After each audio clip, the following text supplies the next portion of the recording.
இது ஒரு CBN தயாரிப்பு. நீங்கள் பார்த்துக் கொண்டிருப்பது ஒரு புதிய வாழ்க்கை நிகழ்ச்சி.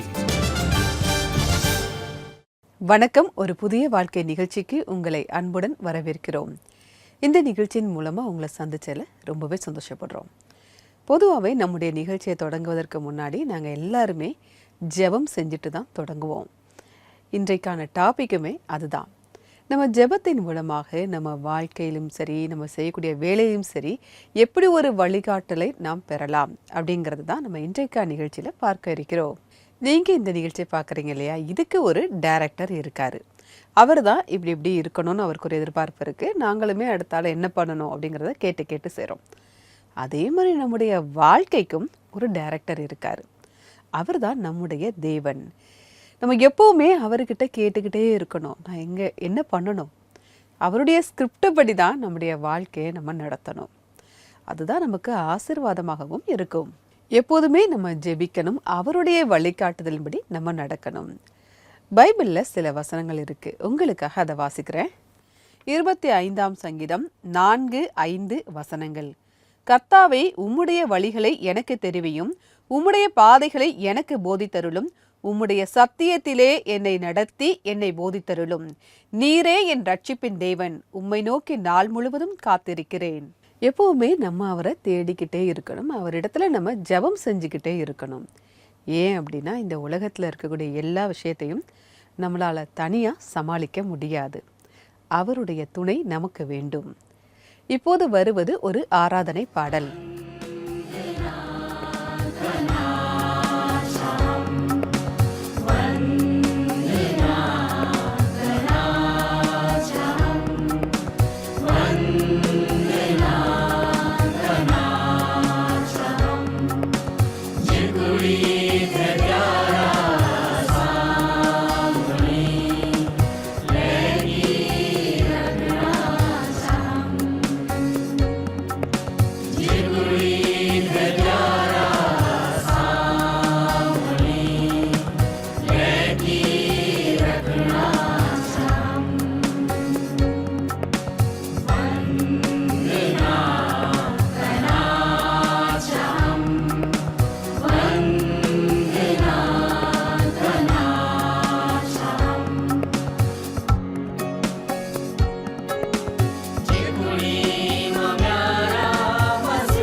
ஒரு அழகான கர்வாலி மொழி பாடலை நம்ம பார்த்தோம். இந்த பாடலை பாடிய குழுவினருக்கு எங்களுடைய நன்றி. தேவன் உங்களை ஆசிர்வதிப்பாராக.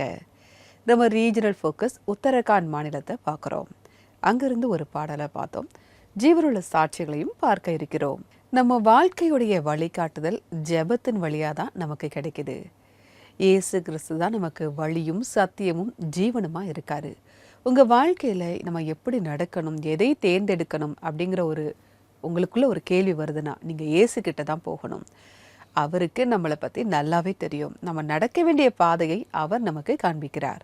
இப்போது வருவது ஒரு சிறிய இடைவேளை. இடைவேளைக்கு பிறகு பாஸ்டர் சைலேந்தர் அவங்களுடைய சாட்சி தான் பார்க்க இருக்கிறோம். இடைவேளைக்கு பிறகு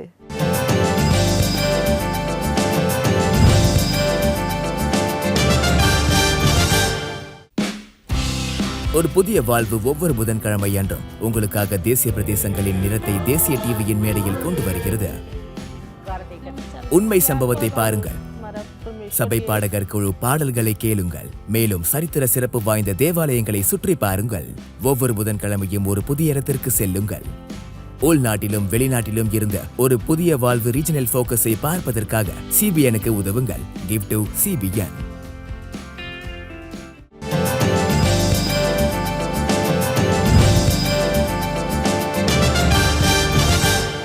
வெல்கம் பேக் டு ஒரு புதிய வாழ்க்கை. தேவன் ஜெபத்தின் வழியாக நம்முடைய வாழ்க்கையில் ஒரு வழிகாட்டுதலை தருகிறார் அப்படிங்கிறது தான் பார்த்துக்கிட்டு இருக்கோம். சின்ன விஷயமோ பெரிய விஷயமோ எதுவாக இருந்தாலும் நம்ம தேவனிடத்தில் ஜெபிக்கும் போது அவர் நமக்கு வழிகாட்டுதலை தருகிறார். இதை பற்றி நல்லா தெரிஞ்சுக்க இப்போ ஒரு சாட்சியை பார்க்க இருக்கிறோம். பாஸ்டர் சைலேந்தர் அவங்கள தான் நம்ம சந்திக்க போகிறோம். இவங்க வாழ்க்கையில் ஜெபம் ஒரு முக்கிய இடத்தை பிடிச்சிருக்கு. வாங்க அவங்கள சந்திச்சு நம்ம தெரிந்து கொள்ளலாம். உத்தராகண்ட் மாநிலம் கோர்த்வார் பகுதியில் வாழ்ந்து வருகிற பாஸ்டர் சைலேந்தரினுடைய கதை இது. ஒரு காலத்தில் இவரும் இவர் குடும்பமும் தேவனை பற்றி அறியாதவர்களாக பரிதாபமான வாழ்க்கையிலேயே இருந்தார்கள். எங்க கிராமத்துல இருக்கிறவங்க எங்களோட பல தெய்வங்களை பத்தி பேசியிருக்காங்க. இயேசுவை பத்தி சொல்றதுக்காக எங்க ஊருக்கு நிறைய பேர் அப்பப்போ வருவாங்க. நாங்க கிறிஸ்டியனா இருந்தா கூட நாங்க எதையுமே பெருசா ஏத்துக்கிட்டது கிடையாது. நாங்க கிறிஸ்டியனா இருந்தாலும் இயேசுவை நம்பாததுக்கு நிறைய காரணங்கள் இருக்கு. இயேசு தன்னையே காப்பாத்திக்க முடியாதவரு. எனக்காக என்ன செய்வாரு அப்படின்னு நான் அடிக்கடி எங்க வீட்டுல கேட்கறது உண்டு. சைலேந்தர் சிங் வாழ்க்கையில் தேவன் எப்படி இடைப்பட்டார்? ஒரு நாள் நான் கிரிக்கெட் விளையாடும் போது லெதர் பால் என்னோட மூக்குல விழுந்துச்சு. மூக்கு எலும்பு முறிவு ஏற்பட்டுச்சு. மூக்கோட உள்பகுதியில ரத்தம் கட்டிக்குச்சு. பல நாள் மூச்சு விட முடியாம நான் ரொம்பவும் கஷ்டப்பட்டேன். அது எனக்கு ரொம்பவும் சிரமமாகவும் இருந்துச்சு. மூக்குல அடிபட்டதுனால என்னால தலையும் சரிவர அசைக்க முடியாம ரொம்ப கஷ்டப்பட்டேன். என்னோட மூஞ்சியும் ரொம்ப பெருசாவே வீங்கிருச்சு. என்னோட பெரிய அண்ணா ஒருத்தர் அம்பாலால இருந்தாரு. அங்க என்ன அவரும் நிறைய பெரிய பெரிய டாக்டர்கிட்ட கூட்டிட்டு போனாரு. கவர்மெண்ட் ஹாஸ்பிட்டல், பிரைவேட் ஹாஸ்பிட்டல், அம்பாலால இருக்கிற எல்லா ஹாஸ்பிட்டலுக்கும் என்ன கூட்டிட்டு போனாரு. மூக்கில் அடிபட்ட பிரச்சனைக்கு சைலேந்தர் இந்த எதிர்பார்த்த விடுதலை கிடைக்காததால் அவர் சண்டிகர், டெல்லி இன்னும் எங்கெங்கோ அலைந்து கொண்டு இருந்தார். இது லைஃப் லாங் ப்ராப்ளம் தான் அவருக்கு. ஆபரேஷன் பண்ணினாலும் சரியாகாது என்று டாக்டர் கூறியிருக்கிறார்கள். என் வாழ்க்கை முழுசும் மருந்துகளோடய போச்சு. ஒவ்வொரு 2 மணி நேரத்துக்கும் ஸ்ப்ரே பண்றது, ஆவி பிடிக்கிறது, மருந்து மாத்திரைகளை சாப்பிட்றது, இப்படி அப்படியே பண்ணாலும் என்னோட பிரச்சனை இன்னும் நிறையா தான் ஆச்சு. என்னோட சிஸ்டர் டெல்லியில் இருக்காங்க. அவங்க தினமும் சர்ச்சுக்கு போய்கிட்டே இருந்தாங்க. ஆனால் என் சிஸ்டர் மட்டும் தொடர்ந்து என்கிட்ட சர்ச்சுக்கு வா அப்படின்னு சொல்லிக்கிட்டே இருந்தாங்க. ஆனால் நான் அவங்க சொல்கிறத ஒரு நாளும் கேட்டதே கிடையாது. என் சிஸ்டர் சொல்கிறத கேட்டு கடைசியாக ஒரு நாள் நான் சர்ச்சுக்கு போய் பார்ப்போமே அப்படின்னு சர்ச்சுக்கு போனேன். நான் சர்ச்சுக்கு போனப்ப வர்ஷிப் நேரத்தில் நான் பின்னாடி போய் உக்காந்தேன். அப்போ தான் தேவனோட குரலை கேட்டேன். அவர் எனக்காக ஒரு மெசேஜ் சொன்னதை நான் உணர்ந்தேன். மகனே, நான் தான் உன்னுடைய தேவன், உன்னை ரட்சிக்க போகிற பிதா அப்படிங்கிற குரலை நான் அங்கிருந்து கேட்டேன். தேவனின் ஊழியத்தை செய்கிற பாஸ்டர் ஒருத்தர் அங்க வந்திருந்த ஒவ்வொருத்தருக்காகவும் ஜெபம் செஞ்சுக்கிட்டு இருந்தாரு. அவர் என்கிட்டையும் வந்தாரு, எனக்காக ஜெபம் பண்ணாரு. பிறகு என்கிட்ட தேவன் உன்னை மினிஸ்ட்ரி செய்ய அழைக்கிறாரு அப்படின்னு என்கிட்ட வந்து சொன்னாரு. நான் அவர்கிட்ட எனக்கு இயேசுவில் நம்பிக்கை இல்லை அப்படின்னு சொன்னேன். என்ன அவர் குணப்படுத்துவாரு எனில் நான் என் வாழ்க்கையே அவரது ஊழியத்திற்கு கொடுப்பேன் அப்படின்னு நானும் சொன்னேன். அதுக்கப்புறம் நான் டெய்லி அங்கே ஜெபத்துக்காக போக தொடங்கினேன். கடவுள் வார்த்தைகளை கேட்க ஆரம்பித்தேன். அங்கே நடந்த ஆராதனை எனக்கு ரொம்பவும் ஆறுதலாகவே இருந்துச்சு. தேவனுக்காக நான் எல்லாமே செய்ய ஆரம்பித்தேன். அவருக்காக சேவை பண்ணவும் ஆரம்பித்தேன். அதற்கு பிறகு சைலேந்தரனுடைய வாழ்க்கை மாறிவிட்டது. ஜெபம் செய்வது, வேதம் வாசிப்பது என்று முக்கியமாகிவிட்டது. தினமும் காலையில் சர்ச்சுக்கு போயிட்டு திரும்ப வீட்டுக்கு வந்த பிறகு தேவனோட வார்த்தைகளை எடுத்து வாசிக்க ஆரம்பித்தேன். அது எனக்கு ரொம்ப ஆறுதலையும் சமாதானத்தையும் கொடுத்துச்சு. ஒரு நாள் யோவான் எழுதின புத்தகத்தை நான் வாசிக்கும் போது தேவன் எனக்கு ஒரு வசனத்தை காண்பிச்சாரு. யோவான் 14ஆம் அதிகாரம் 6ஆம் வசனத்துல அதற்கு இயேசு, நானே வழியும் சத்தியமுமாய் ஜீவனுமாய் இருக்கிறேன் என்ற அந்த வசனத்தை வாசிச்ச போது எனக்கு சந்தோஷமா இருந்துச்சு. அந்த வசனத்தின் வழியே தேவன் என் கூட பேசினாரு. அந்த வசனத்தின் வழியாக தேவன் என் வாழ்க்கைய மாற்ற ஆரம்பிச்சாருன்னு நம்பினேன். கொஞ்ச காலம் தொடர்ந்து டாக்டர்கிட்ட சிகிச்சை எடுத்துக்கிட்டேன். என்னோட மூக்கு பிரச்சனைய குணமாக்கும்படி தேவன்கிட்ட தொடர்ந்து ஜெபிச்சேன். அதுக்கப்பிறகு ஒரு நாள் டாக்டர் என்கிட்ட, உங்க பிரச்சனை சரியா போயிடுச்சு அப்படின்னு சொன்னாரு. என்னால நம்பவே முடியல. இதை செஞ்சவர் தேவன்கிறத நான் உறுதியா நம்பினேன். என் வாழ்க்கையை தேவனுக்காக அர்ப்பணிச்சேன். பிறகு சைலேந்தர் தேவனை மறந்துவிடவில்லை. அவருக்கு தன்னை அர்ப்பணித்து விட்டார். அவருடைய ஊழியத்தை அவர் முழு மூச்சாக செய்ய துவங்கினார். நான் டெல்லியிலிருந்து என்னோட கிராமத்து வீட்டுக்கு திரும்பி வந்தேன். என்னுடைய குடும்பத்துக்கு இயேசுவை பத்தி சொல்ல துவங்கினேன். என்னோட ஜெபத்தை கேட்ட தேவனை அவர்களுக்கும் அறிமுகம் செஞ்சேன். என் குடும்பமும் இயேசுவில் நம்பிக்கை வச்சாங்க. அவங்களும் இயேசுகிட்ட நம்பிக்கையோட ஜெபிக்க ஆரம்பிச்சாங்க. என்ன கஷ்டங்கள் வந்தாலும் அதை தேவன்கிட்ட சொல்றோம். எப்போதும் வேதம் வாசிக்கிறோம். ஜெபத்தின் வழியா தேவன் எங்களுக்கு பதில் தராரு. நாங்க தேவனை முழுதுமா நம்புறோம். எங்க தேவன் மிக அன்பானவர். எங்க வாழ்க்கை மாற ஆரம்பிச்சது. எங்க சூழ்நிலையும் மாற ஆரம்பிச்சது. எங்களுடைய தேவன் மிகவும் அன்பானவர். இயேசு எங்க எல்லாரையும் ரொம்பவும் நேசிக்கிறாரு. இயேசுக்கு பக்கத்துல நாங்க எப்பவுமே தூரமா இருந்தது கிடையாது. அதனால தான் நான் உங்களுக்கு சொல்றேன், எப்பவும் ஜெபம் பண்ணுங்க அப்படின்னு. ஜெபம் பண்றதுனால அவரோட அந்த அன்பை நாங்க இப்போ முழுசா அனுபவிக்கிறோம். நன்றி பாஸ்டர் சைலேந்தர் சிங், உங்களுடைய சாட்சிக்காக மிக்க நன்றி. தேவன் உங்களை ஆசிர்வதிப்பாராக. தேவன் உங்களை குணமாக்கி உங்களுக்கான நோக்கத்தை நிறைவேற்றி இருக்காரு. உங்களுடைய ஜெபத்துக்கு அவர் பதில் தந்திருக்காரு, ஒரு வழிகாட்டுதலை தந்திருக்காரு அப்படிங்கிறத எங்களால் பார்க்க முடியுது. தொடர்ந்து ஜெபம் செய்யுங்க. பிரச்சனைங்க இல்லாத மனுஷங்களே கிடையாது அப்படின்னு தான் சொல்லணும். ஆனால் நம்ம கூட தேவன் இருக்காரு அப்படின்னா எந்த பிரச்சனையிலுமே நீங்கள் கவலைப்படவே மாட்டீங்க. அவருடைய பிரசன்னம் நம்ம கூட இருக்கும்போது நம்ம எதை குறித்தும் பயப்படவும் மாட்டோம்.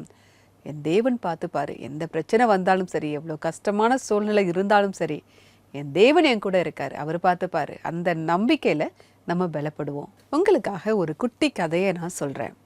ஒரு அப்பா பொண்ணு 2 பேரும் காரில் போய்கிட்டு இருந்தாங்க. அது நைட்டு போய்கிட்டு இருந்தாங்க. ஒரு இருட்டான ஒரு அடர்ந்த காட்டுப்பகுதி வழியாக அந்த கார் போயிட்டு இருக்கும்போது அந்த கார் பிரேக் டவுன் ஆயிடுச்சு. வேற வழியே இல்லை. அந்த இடத்துல சிக்னல் இல்லை, கால் பண்ணி யாரையும் கூப்பிடவும் முடியாது.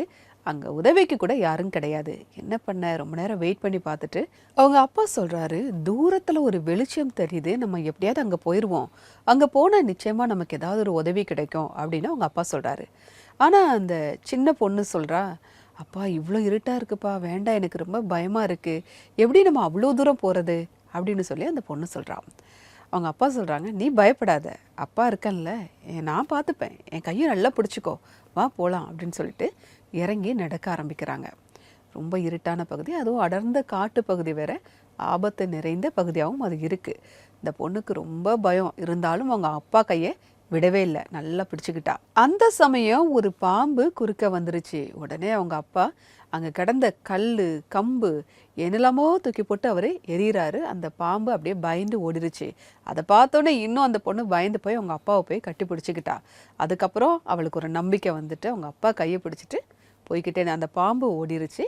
இவன் அப்படியே அந்த வெளிச்சத்தை நோக்கி அவங்க அப்பா கையை பிடிச்சி ரொம்ப தைரியமாக நடக்க ஆரம்பித்தா. ஒரு வழியாக அந்த வெளிச்சம் இருந்த இடத்துக்கு அவங்க 2 பேருமே வந்து சேர்ந்தாங்க. அந்த இடத்துல இருந்த ஒருத்தர் கேட்டார், எப்படிம்மா இந்த இருட்டுக்குள்ளே நீ எப்படி வந்த, உனக்கு பயமா இல்லையா அப்படின்னு அந்த சின்ன பொண்ணை பார்த்து கேட்டார். அதுக்கு அந்த பொண்ணு என்ன சொன்னா தெரியுமா, எனக்கு என்ன பயம், எனக்கு தான் எங்கள் அப்பா இருக்காங்களே அப்படின்னு அந்த பொண்ணு சொன்னா. நம்ம வாழ்க்கையிலும் கூட இதே மாதிரி நம்ம பயமுறுத்தக்கூடிய கஷ்டங்கள் சூழ்நிலைகள் நமக்கு வரும். அந்த மாதிரி நேரத்தில் நம்முடைய தேவன் நமக்கு துணையாக இருக்காரு. நம்முடைய தகப்பன் நம்ம கூட இருக்காரு. நம்ம தேவன் நம்ம கூட இருக்கும்போது நம்ம யாரை குறித்தும் பயப்பட வேண்டிய அவசியமே கிடையாது. அவருடைய பிரசன்னம் நமக்கு போதுமானது. பைபிளில் கூட தாவீதுடைய சங்கீதத்தை நம்ம படிக்கும்போது நான் மரண இருளின் பள்ளத்தாக்கிலே நடந்தாலும் பொல்லாப்புக்கு பயப்படேன். தேவரீர் என்னோட கூட இருக்கிறீர், உமது கோலும் உமது தடியும் என்னை தேற்றும் அப்படின்னு தாவீது சொல்றாரு. தாவீது ஆடு மேய்க்கிறவராய் இருந்து அரசனாக உயர்த்தப்பட்டவர். தேவன் எப்போவுமே அவர் கூடவே இருந்திருக்காரு அப்படிங்கிறதையும் நம்ம பைபிளில் பார்க்குறோம். அவர் தான் சொல்கிறாரு, மரண இருளின் பள்ளத்தாக்கிலே நடந்தாலும் தேவரீர் என்னோட கூட இருக்கிறீர், உமது கோலும் உமது தடியும் என்னை தேற்றும். நான் எப்படி இருந்தாலும் சரி தேவன் என்னை காப்பாற்றுவார், என் கூடவே இருக்கிறாரு அப்படின்னு தாவீதுடைய அனுபவத்தின் வெளிப்பாடாக தான் இந்த வசனத்தை நம்ம பார்க்குறோம். நம்ம வாழ்க்கையிலும் கூட எப்பேற்பட்ட ஒரு கஷ்டமான சூழ்நிலை இருந்தாலும் சரி தேவனுடைய பிரசன்னம் நமக்கு போதுமானது. நம்ம ஜெபிக்கும் போது தேவன் அந்த வழிகாட்டுதலை தருகிறார். இங்கே எப்படி நடக்கணும், என்ன செய்யணும் அப்படிங்கிறத ஜெபத்தில் தேவன் நமக்கு தெரியப்படுத்துகிறார். உங்களுக்கு ஜெப உதவி தேவை அப்படின்னா நீங்கள் எங்களுடைய CBN ப்ரேயர் லைனுக்கு கால் பண்ணலாம். எங்களுடைய நம்பர் 9910401010. இந்த நம்பருக்கு நீங்கள் வாட்ஸ்அப்பும் அனுப்பலாம். உங்களுக்காக ஜெபிக்க நாங்கள் தயாராக காத்துக்கிட்டு இருக்கோம். இப்போது வருவது ஒரு சிறிய இடைவேளை. இடைவேளைக்கு பிறகு சேர்ந்து ஜெபிப்போம்.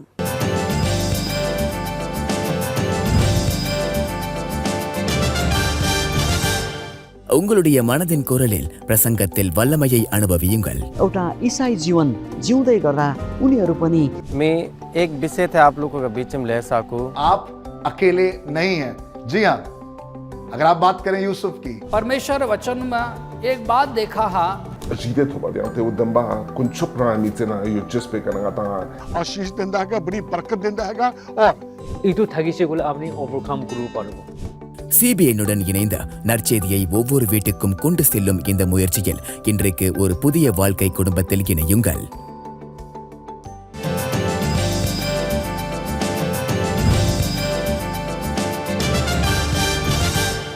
வெல்கம் பேக் டு ஒரு புதிய வாழ்க்கை. இன்னைக்கு ரீஜனல் ஃபோக்கஸ் உத்தரகாண்ட் மாநிலத்தை பார்த்துக்கிட்டு இருக்கோம். உத்தரகாண்ட் மாநிலத்திலிருந்து பாடல்கள் சாட்சிகளையும் பார்த்துக்கிட்டு இருக்கோம்.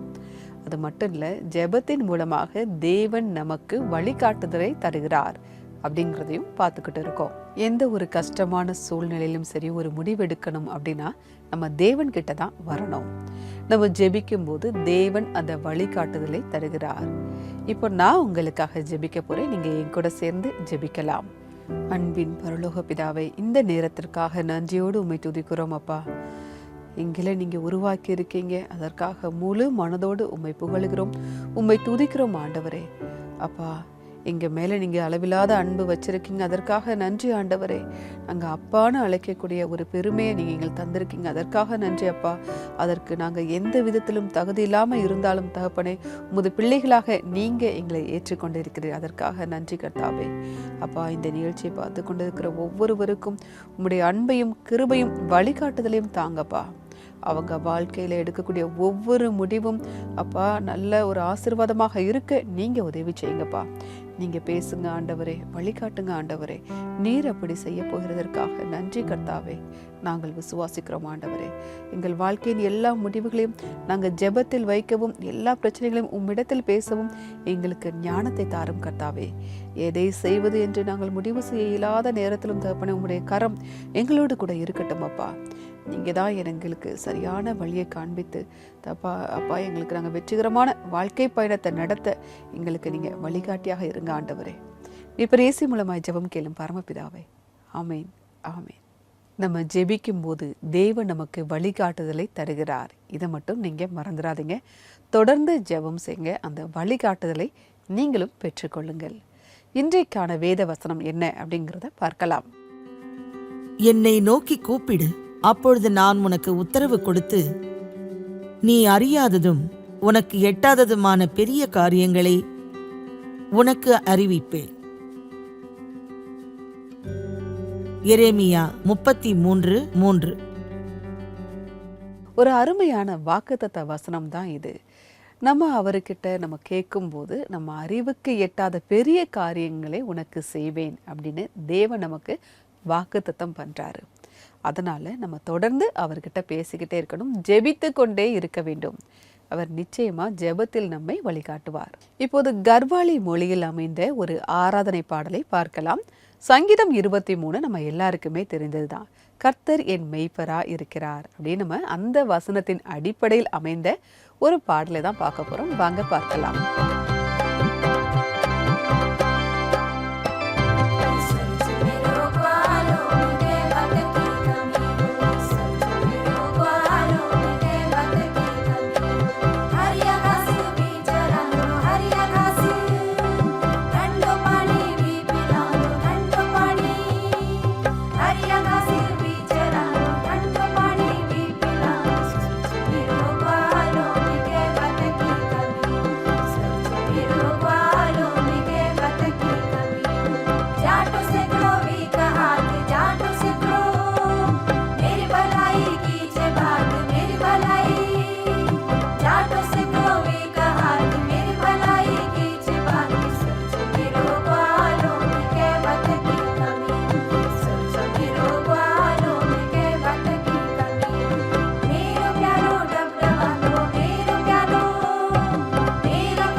இந்த பாடலை பாடிய குழுவினருக்கு எங்களுடைய நன்றி. தேவன் உங்களை ஆசீர்வதிப்பாராக. நிகழ்ச்சியுடைய நிறைவு பகுதிக்கு வந்துட்டோம். சைலேந்தர் சிங் அவங்களுடைய சாட்சியை பார்த்தோம். அவங்க ஜெபிக்கும் போது அந்த ஜெபத்திற்கு தேவன் பதில் தந்தார் அப்படிங்கிறதையும் நம்ம பார்த்தோம். தேவனுடைய வழிகாட்டுதலின்படி நம்ம நடக்கும்போது நிச்சயமா நமக்கு வெற்றி தான் கிடைக்கும். அவர் மேல நம்ம நம்பிக்கை வைக்கும்போது நிச்சயமா ஒரு வெற்றியை நோக்கி நாம் பயணிப்போம். இந்த நம்பிக்கையை நீங்க மட்டும் வச்சுக்கிறாம மற்றவங்களுக்கு இதை நம்ம பகிர்ந்து கொடுக்கணும். இந்த நம்பிக்கை அவங்களுக்குள்ளேயும் வரணும். நம்ம பார்த்த அந்த குட்டி கதையில கூட அந்த சின்ன பெண் அவங்க அப்பா கிட்ட எந்த அளவுக்கு நம்பிக்கையா இருந்தா அப்படிங்கிறதையும் பார்க்குறோம். எவ்வளோ பாதுகாப்பா அவள் ஃபீல் பண்ணா, அந்த வழிகாட்டுதல் அவளுக்கு எப்படி கிடைச்சதுங்கிறதையும் பார்த்தோம். நம்முடைய பரம தந்தையும் கூட இதே போன்ற ஒரு பாதுகாப்பை நமக்கு தருகிறார், ஒரு வழிகாட்டலை நமக்கு தருகிறார். அவரை நம்ம உறுதியாக பிடிச்சுக்கணும், விடவே கூடாது. நிச்சயமா ஜெபத்தில் அந்த வழிகாட்டுதலை நமக்கு தருகிறார். இன்றைக்கான நிகழ்ச்சி உங்களுக்கு ஆசீர்வாதமாக இருந்திருக்கும் அப்படின்னு நான் கர்த்தருக்குள்ள விசுவாசிக்கிறேன். நான் வேறொரு எபிசோட்ல உங்களை சந்திக்கிறேன். அதுவரை கர்த்தருடைய கிருபை உங்கள் அனைவரோடும் கூட இருப்பதாக. God bless you.